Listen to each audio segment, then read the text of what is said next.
À la fin de la vidéo précédente, je vous laissais régler le problème du mouvement du chat lorsque il arrive au bord droit de l'écran, où il doit réapparaître au bord gauche, et inversement, lorsqu'il arrive au bord gauche, il doit réapparaître au bord droit. J'imagine que vous avez trouvé une solution du type suivant. Un bloc si l'abscisse x à laquelle se trouve le chat, donc si l'abscisse, la position selon x, est supérieure à 240, alors on met x à moins 240.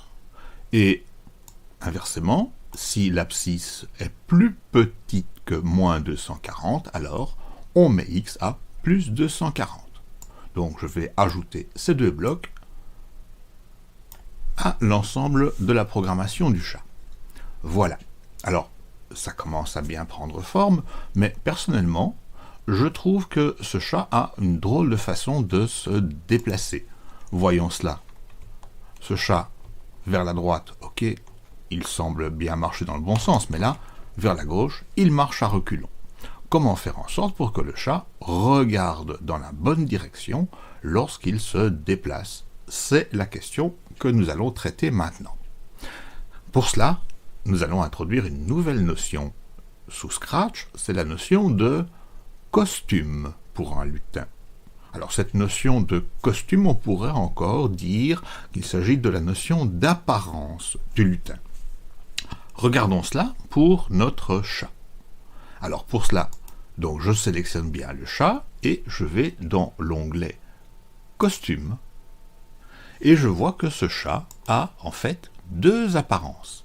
J'ai ici cliqué sur la première apparence qui est celle-là et puis une deuxième apparence qui est celle-là. Alors quel est l'intérêt de ces deux apparences? Eh bien, si vous les faites défiler rapidement l'une après l'autre, vous aurez l'impression, comme dans un dessin animé, que le chat bouge et se déplace en déplaçant ses pattes. Alors, ce n'est pas l'effet que nous allons rechercher ici, et donc je vais simplement me contenter de modifier ce lutin pour qu'il regarde tantôt vers la droite et tantôt vers la gauche. Donc, cette position-ci des membres du chat ne m'intéresse pas. Et je vais donc la sélectionner. Pour la supprimer, je frappe la touche Delete au clavier. Voilà, elle est partie. J'aurais aussi pu cliquer sur la petite corbeille. Par contre, ce qui m'intéresse, ce serait de revoir cette image-là du lutin, mais tournée dans l'autre sens. Bon, je vais déjà commencer par prendre l'image du lutin. Donc, à nouveau, je la sélectionne. Ici, j'ai bougé, donc je reviens à la position initiale. J'ai sélectionné et je vais copier le lutin et je vais le coller dans la deuxième image. Voilà. Et donc, cette fois-ci, de la première à la deuxième image, j'ai exactement la même chose. Mais ce que je vais faire maintenant, c'est que je vais retourner le lutin, je vais opérer une symétrie horizontale en l'occurrence. Donc, je sélectionne à nouveau l'ensemble du lutin et je fais la symétrie. Et voilà, il regarde maintenant vers la gauche. Eh bien, j'ai fait le travail. Je peux maintenant retourner à la programmation. Alors, que se passe-t-il? Lorsque la touche S est pressée, ça veut dire que le lutin va vers la droite. Eh bien, je vais lui mettre donc alors à ce moment-là l'apparence de lutin qui va vers la droite. Alors pour cela, je vais dans les apparences et je vais demander de mettre un certain costume.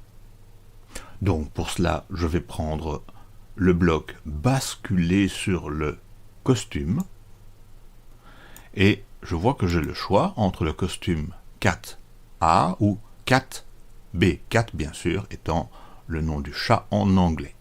Eh bien, je vais le mettre en position 4A, c'est-à-dire lorsqu'il regarde vers la droite, c'est le premier costume, lorsque je frappe la touche S. Et donc, j'insère ce bloc dans mon programme. Que vais-je faire lorsque je frappe la touche Q? Eh bien, à nouveau, je vais basculer sur un costume, mais cette fois-ci, je bascule sur le costume B.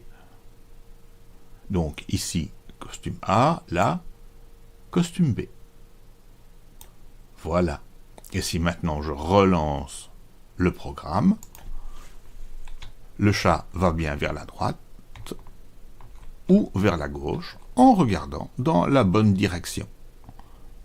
Et bien sûr, il se déplace en passant d'un bord à l'autre du plateau de jeu. Et voilà. Bon travail à vous.